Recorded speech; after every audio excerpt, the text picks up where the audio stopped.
क्या सच में तंत्र विद्या से लोहे को सोना बनाया जा सकता है? अगर मैं आपसे कहूं कि भारत के एक छोटे गांव में एक साधक ने लोहे की छड़ को सोना बना दिया था, क्या आप विश्वास करोगे? क्या आप सुनना चाहोगे उस रात की कहानी जब हवा में मंत्र गूंज रहे थे और आंगन में सुनहरी चमक फैली थी? यह कथा है कैलाशपुर की। एक छोटा सा कस्बा पहाड़ों की गोद में बसा, जहां शाम ढलते ही हवाएं अतीत की कहानियां सुनाती प्रतीत होती हैं। कहते हैं उस कस्बे में एक साधक रहता था। नाम था हरिहर नाथ। लोग कहते हैं वह साधारण मनुष्य नहीं था। उसकी आंखों में गहराई थी और उसके हाथों में एक अजीब सी शक्ति। एक सुबह गांव के लोग खेतों की ओर गए। हरिहर नाथ के आंगन में एक लोहे की छड़ रखी थी।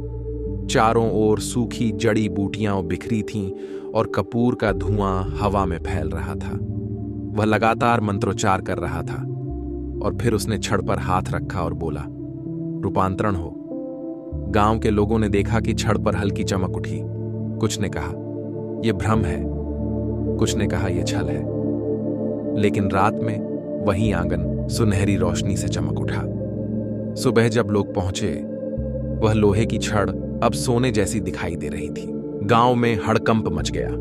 कुछ ने कहा यह चमत्कार है, कुछ ने कहा यह शैतानी विद्या है, और कुछ लोग चुपचाप उसे लेकर शहर के व्यापारियों के पास चले गए। लेकिन जल्द ही पता चला कि यह सोना असली नहीं था।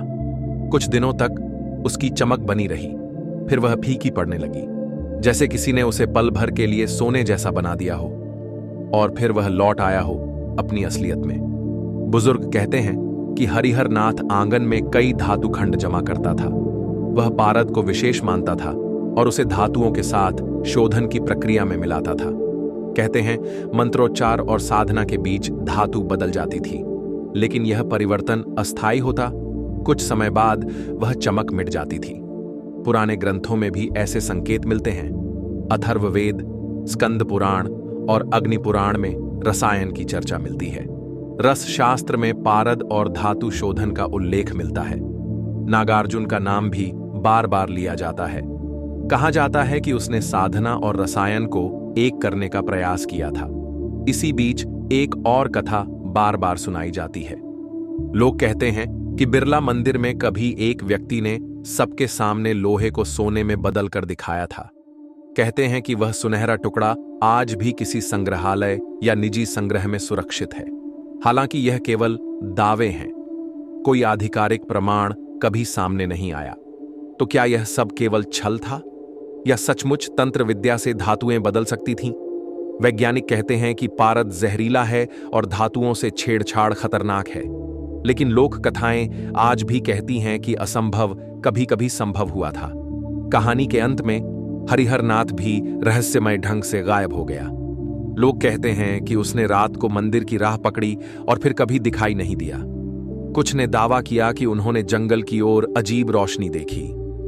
कुछ ने कहा उन्होंने मंत्रों की गूंज सुनी, पर हरिहर नाथ कहां गया, कोई नहीं जानता। आज भी कैलाशपुर में लोग कहते हैं कि पुरानी दीवारों में कभी कभी सुनहरे टुकड़े दिखाई देते हैं, लेकिन वे कुछ ही क्षणों में फीके पड़ जाते हैं। तो क्या सच में तंत्र विद्या से लोहे को सोना बनाया जा सकता है?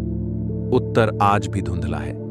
कुछ इसे आस्था कहते हैं, कुछ इसे छल, लेकिन एक बात तय है, यह रहस्य सदियों से लोगों को आकर्षित करता रहा है और आगे भी करता रहेगा। अगर आपको यह कथा रोचक लगी हो तो इस वीडियो को पसंद करें और ऐसे ही और रहस्यमयी कथाओं के लिए चैनल को अवश्य सब्सक्राइब करें।